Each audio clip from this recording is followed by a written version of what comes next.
Hi all, welcome to video class number 16, and in this session we are going to study about various properties of DTFT. We have already learned about the basic concepts of discrete time Fourier transform in the last video, and I've done some problems. Hope you have all gone through that. Okay, now let's move on to the properties. I'm not going to go into the details of or spend that much time as we have dealt in the previous sessions for the properties, because we have been studying about properties for continuous time Fourier series, continuous time Fourier transform, and discrete time Fourier series. Okay, now to start with, properties are meant for the ease of doing problems, arriving at solutions, or it can be called as a shortcut to do problems. You don't many times, if you have an idea about the properties of DTFT, and if you are aware of the requirements, then it is not necessary that you need to use all the time the basic expression for transform and its inverse. Now let's move on to the first property. As always, the first one is the simplest among that is a linearity property. You have two signals, say consider x1 of n and x2 of n, whose Fourier transform is given as x1 of omega and x2 of omega. If that is the case, then the linearity property states that for a into x1 of n plus b into x2 of n, there must be a Fourier transform. If you know individual transform, you just need to take the sum, the weighted sum, that is enough. So a into x1 of omega plus b into x2 of omega. Let's just go through in a quick way about the proof. You already know how to prove this. The proof is nothing but you are using the basic expression to prove it. A into, that is, you want to find out the Fourier transform of a times x1 plus b2, it's not b2, it's b times x2. Then that will be sigma n is equal to minus infinity to plus infinity. Instead of x of n, you put this thing into e raised to minus j omega n. This is actually the basic expression. Now what you do is you can split the summation just as you split in the integrals. You can do the splitting it for each function. So it can be split like this. So a into x1 of n into e raised to minus j omega, here we have, and the next one is b into x2 of n e raised to minus j omega with sigma n is equal to minus infinity to plus infinity. And from this we know that this is, you can take a outside. So when you take a outside, this relation becomes sigma n is equal to minus infinity x1 of n into e raised to minus j omega n, which is nothing but it is x1 of omega. Similarly, that is the case with in this side as well. So we'll get this as 8 into x1 of omega plus b into x2 of omega. Now the next property is the periodicity property, which is an unique property in comparison to the continuous time Fourier transform. In continuous time Fourier transform, there is no property like this. That is, the each frequencies are unique in continuous time Fourier transform, but we have already proved that the frequency in a discrete time Fourier transform, or the discrete time signals, the frequencies will be always limited to a period, and above that you are going to get the same frequency. So you can just prove that by x of omega, and we have already proved that in our earlier videos that x of omega, that is the discrete time Fourier transform, is periodic at a period of 2 pi. So just to check that x of omega, we simply write the equation of x of omega. And what does the periodicity states? X of omega will be equal to x of omega plus 2 pi. If it is periodic, it's 2 pi. That's what we are going to prove.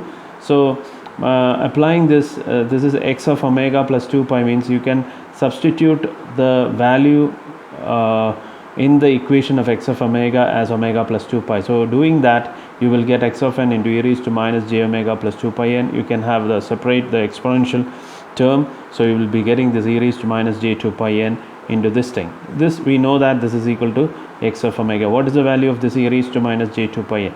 E raised to minus j 2 pi n is cos 2 pi n minus j sine 2 pi n. We know that sine 2 pi, any values of 2 pi is going to be equal to 0. This is equal to 1. So thereby this becomes 1, meaning this is equal to x of omega. Okay, so that is x of omega is periodic with the period 2 pi. Now the next property is time shifting property. Now you have in the time shifting property, you have x of n to be equal to whose Fourier transform is x of omega. So you have to find out the Fourier transform of x of n minus k. As usual, sigma n is equal to minus infinity x of n minus k e raised to minus j omega n. Now instead of n minus k, you can put p. So the p also, since n ranges from minus infinity to plus infinity, p also ranges from minus infinity. So you can change the limit, p tending to minus infinity to plus infinity, x of p into e raised to minus j omega. Instead of n, from this you can write n is equal to p plus k. So again you have the split of this exponential signal like this. Sigma n is equal to p is equal to minus infinity to plus infinity, x of p e raised to minus j omega p into e raised to minus j omega k. That means you can, you are familiar with this side, no? Instead of n you have p, that's all. So this term will always be considered as x of omega, whatever may be the variable, be it p or n or t or whatever it is. So this is, if you have an expression like this, then that will be x of omega, but multiplied by this term e raised to minus j omega. Okay, hope you understood this, e raised to minus j omega into x of omega. Now instead of x of n minus k, if it would have been n plus k, then this will be e raised to plus j omega k into x of omega. So the multiplication in the frequency domain by an exponential signal results in time shifting. That's why the property is called as the time shifting property. Okay, now the next property is frequency shifting property. What does that? So you have, as usual, you have the assumption x of n whose Fourier transform is x of omega. If that is the case, what if I multiply x of n by an exponential signal of the form e raised to minus j omega 0 n, not this omega 0 n, it's not omega, you are multiplying by some other exponential signal. So you can again start with your basic expression, n is equal to minus infinity to plus infinity, x of n e raised to minus j omega 0 into n into e raised to minus j omega. You can combine these together. So this is equal to x of n into e raised to minus j omega minus of j omega plus 0. So you may please listen to this. X of omega, we know the expression of x of omega is sigma n is equal to minus infinity to plus infinity x of n into e raised to minus j omega n, right? Okay, so actually this is actually you can find only omega at this point, no? So this is going to be the function of what is written along with minus jn, right? Okay, understand?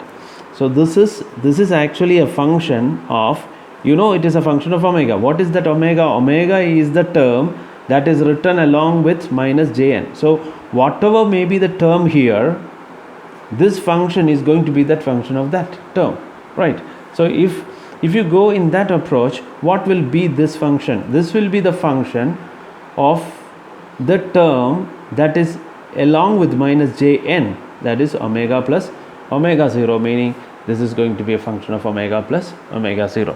Now what if I'm multiplying by e raised to plus j omega, then definitely this will be omega minus omega 0. So multiplication in the time domain by an exponential signal resulted in frequency shifting, hence this property is called as a frequency shifting property. Now the next one is a time reversal property, and in time reversal property we know that it is x of minus n. You have the same same assumption, x of n is x of omega. Then what is the Fourier transform of x of minus n? It is nothing but it is a capital X of minus omega, and in this way, by the substitution method, you can easily prove this. You may try it by yourself. That is given as an exercise to you. Then next one is a differentiation in time operation. We have already seen in the continuous time Fourier transform. It's almost similar to that. So here you have a differentiation in time property. Now what must be that? So let us consider a signal x of n whose Fourier transform is x of omega. Okay, x of omega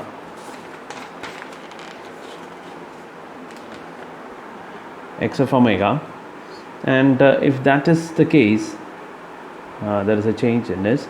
This is not differentiation in time, this is differentiation in frequency, because you cannot differentiate in time because this is a discrete signal and discrete function, hence you cannot differentiate in time. So this is a differentiation in frequency property, that is x of n is x of omega. If that is the case, what is the Fourier transform of n into x of n? And that gives the result. So this is the result, we just need to prove that.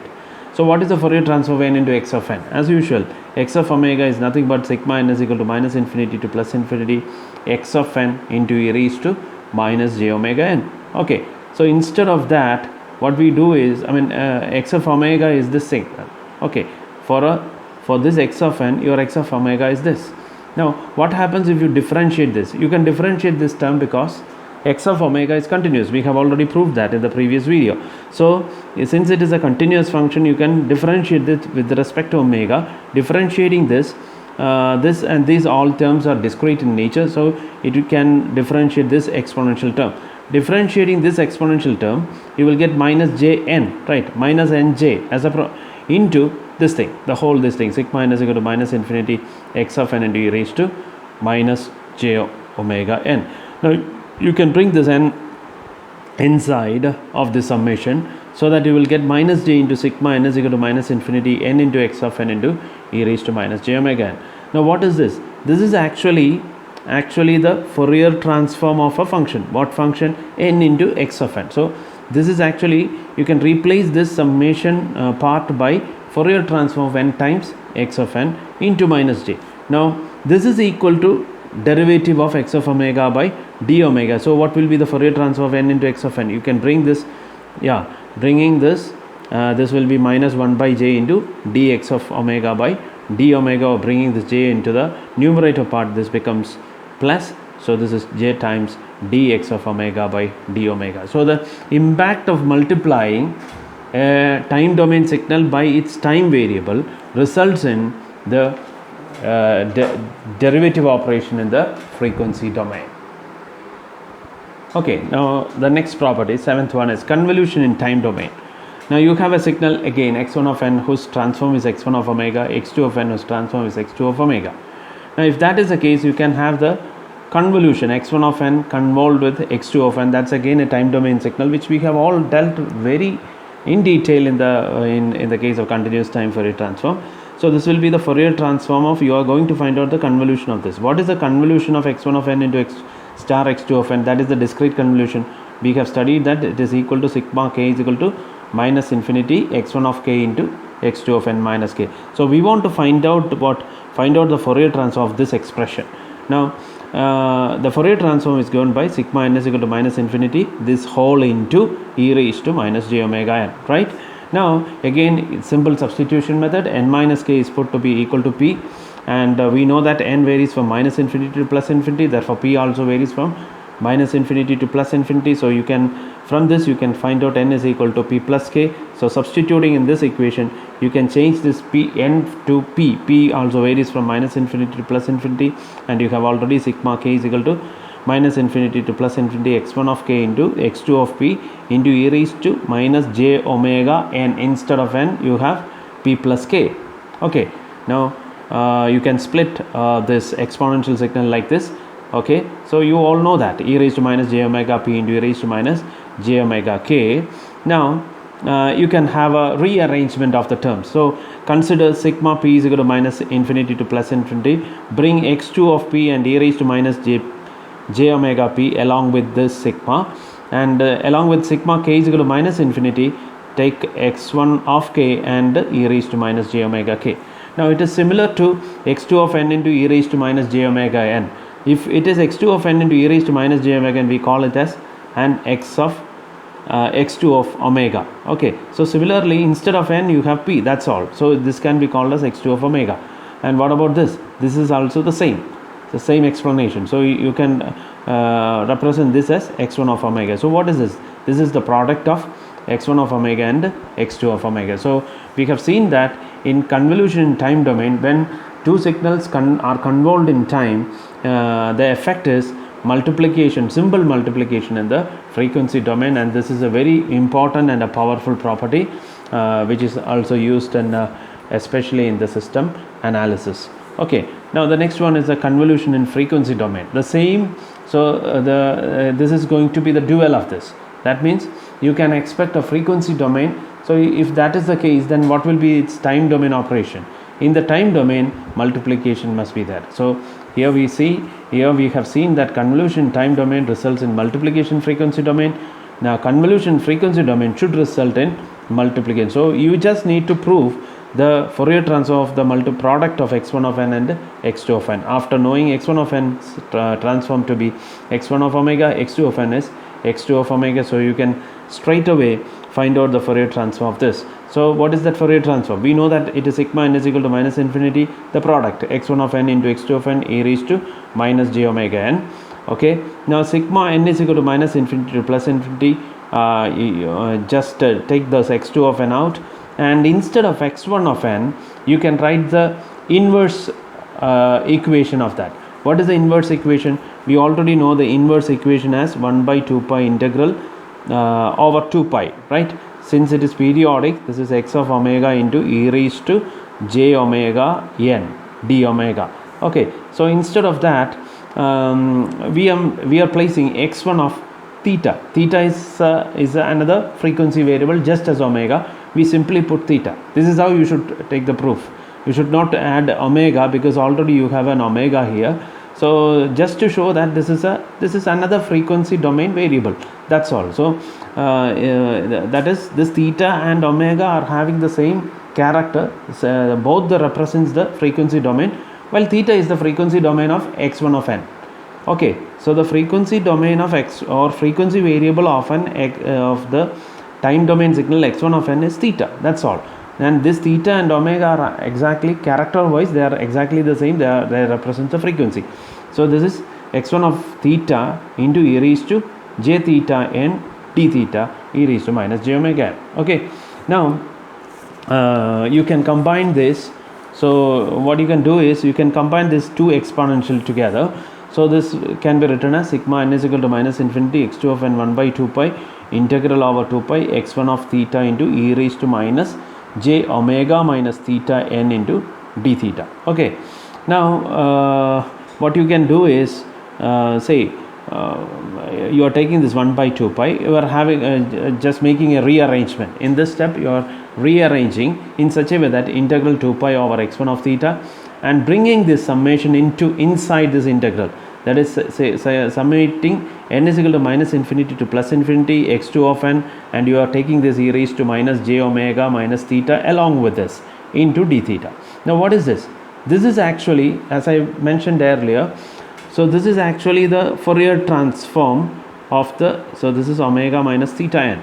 So this is actually the function, this is the Fourier transform, and what will be the variable of that? The variable is determined by the term which is written along with minus jn. Now the term is omega minus theta, so that means this is going to be x2 of omega minus theta. So you can rewrite this as 1 by 2 pi integral 0 to 2 pi x1 of theta into x2 of omega minus theta d theta. Now this is similar to what? Similar to a continuous convolution, right? We have seen in the while in the case of continuous time signals we studied about continuous time convolution. So this is a continuous time convolution. Why continuous? Because x1 of omega and x2 of omega both are continuous in nature. Not only that, this convolution is also called as a periodic convolution. Why it is periodic? Because of the nature of this x1 of omega and x2 of omega, they are since it is the convolution is done along over a period, this is called as a periodic convolution. Okay, now next one is the correlation property, and I think in the previous videos we have explained it in detail about correlation. At that time I have explained about correlation of correlation are of two types: autocorrelation, cross correlation. Here you are just representing cross correlation. I am not going into the details because we have a detailed study about correlation. You must refer those things, previous videos and previous materials, so as to find out the correlation property. Okay, now you have x1 of n whose Fourier transform is x1 of omega, x2 of n to be x2 of omega. Now this is representing Rx1 x2 represents the cross correlation of L is called as a time lag. You all know that. That is going to be equal to x1 of omega into x2 of minus omega star, right? So this is it. So this is x1 of omega into, it is not x2 of omega. If it would have been x2 of omega, then it would have been the convolution. Now the difference is you are multiplying the first signal with the conjugate of the second signal. Okay, so this must be x2 of minus omega star. That means it becomes a conjugate of that. Okay, so this product we call as the cross energy density spectrum of x1 of n and x2 of n. Do you remember? This is called as a cross energy density spectrum of x1 of n and x2 of n, meaning it is the frequency domain of the cross correlation of these two sequences.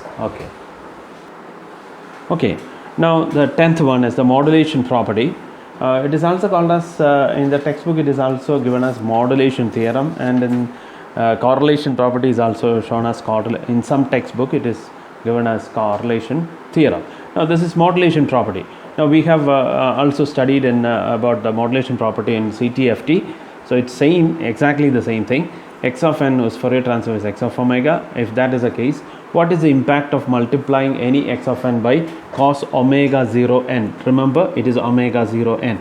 It is as if I have told in the previous session when we studied about CTFT, that is, it is as if multiplying a signal by a carrier signal. So that's why this property is called as a modulation property. Now this can be written as sigma n is equal to minus infinity x of n into cos omega 0 n. Instead of cos omega 0 n, you can write this as by Euler's identity. From Euler's identity, okay, from Euler's identity you can write this as e raised to j omega 0 n plus e raised to minus j omega 0 n by 2 into e raised to minus j omega n.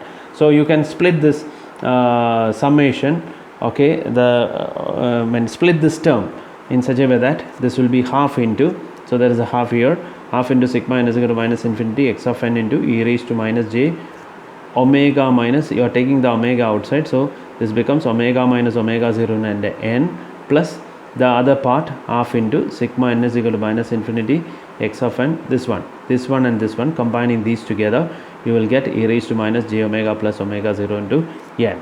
Okay, now what about this? This is actually we know that this is the expression of Fourier transform, and the Fourier transform whose variable will be the variable that comes along with minus j and n, minus j n.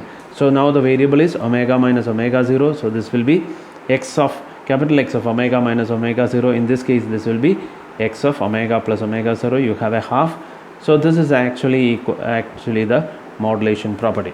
Okay, now next one is the symmetry property, and symmetric property we know that x of omega is a complex quantity. That means any x of omega can be written as xr of omega plus j into xi of omega, meaning this is the real part and this is the imaginary part. That's the meaning of a complex function. That is, if the x of omega, it's a complex function that can be written as of the form a plus jb, where a is the real part and b is the imaginary part, or exactly the same thing. You can do that. Now you know what is the x of omega for an x of n signal. It is equal to n is equal to minus infinity x of n into e raised to minus j omega n.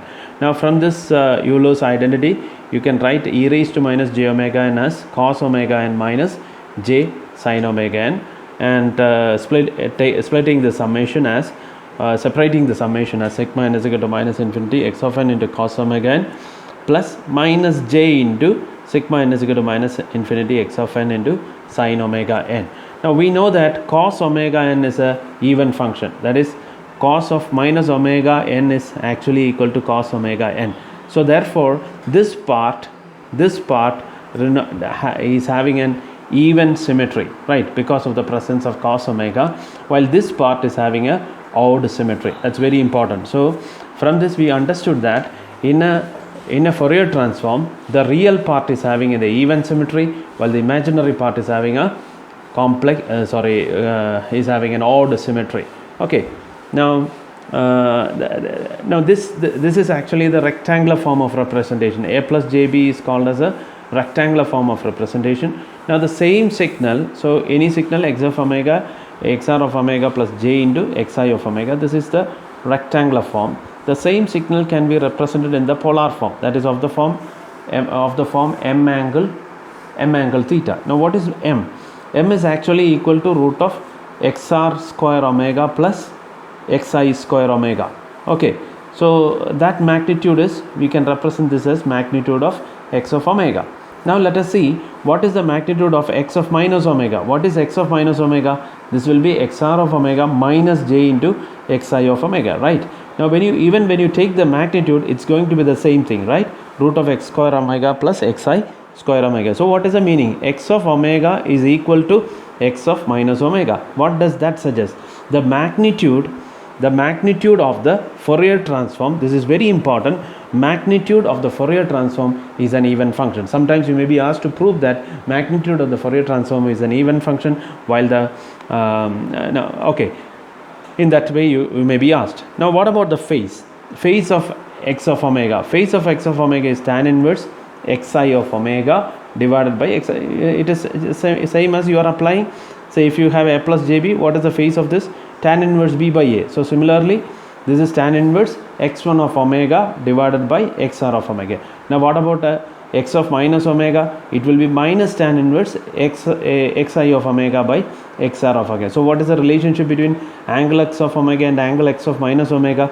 This is minus angle x of omega. So what can you say about this? The phase of the Fourier transform is an odd function. Why? When if this is the phase, when you find out minus omega, this will be minus of this x of omega, angle x of omega. Therefore you can say that the phase of Fourier transform is an odd function. So to sum up this, you can say the magnitude of the Fourier transform is an even function, while the phase of the Fourier transform is an odd function. Sometimes you may be asked to prove that the magnitude of the discrete time Fourier transform is an even function, while the phase of the Fourier transform is an odd function. So you should start from here, and this is how you need to prove it.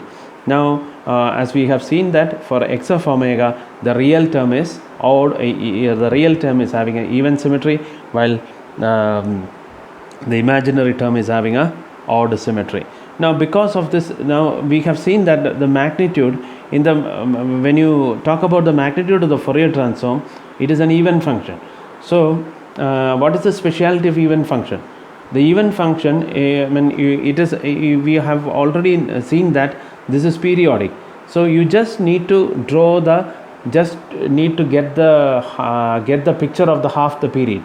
So that will be the rest will be the mirror image of that. So you can straight away apply this symmetric property or make use of the symmetric property of the Fourier transform to draw the spectrum. You don't have to find the whole picture of that.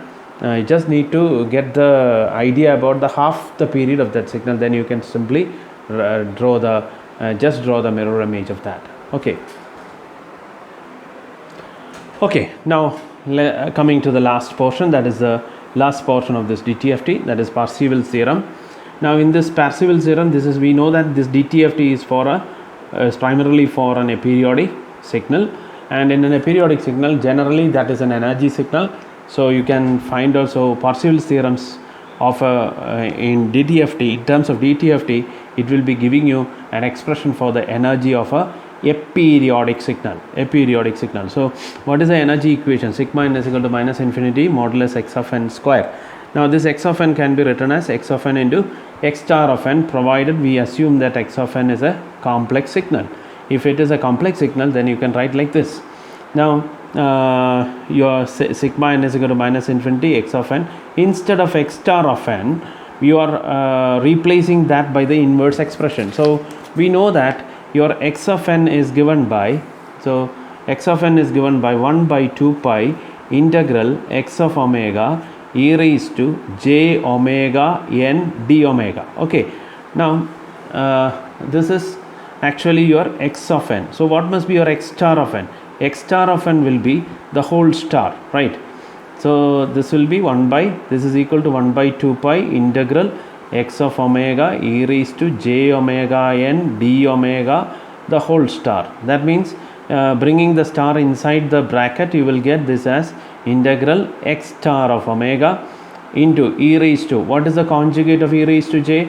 That is, e raised to j is cos omega n plus j sin omega n. So what is its conjugate? It will be minus. So it is enough to put a minus sign here. Okay, minus sign into d omega. Okay, understand? So that's why I have written like this. You are replacing this by x star of omega into e raised to minus j omega and d omega. Okay, so this is the inverse expression. Why this minus? Minus is due to the fact that because of its conjugate, this has become minus. Otherwise the normal expression is plus.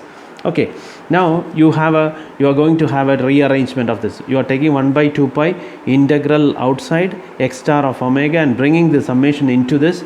So this is equal to n is equal to minus infinity to plus infinity x of n e raised to minus j omega and d omega. Now you can replace this by x of omega. Okay, now the expression becomes 1 by 2 pi into integral x star of omega into x of omega d omega. What is this?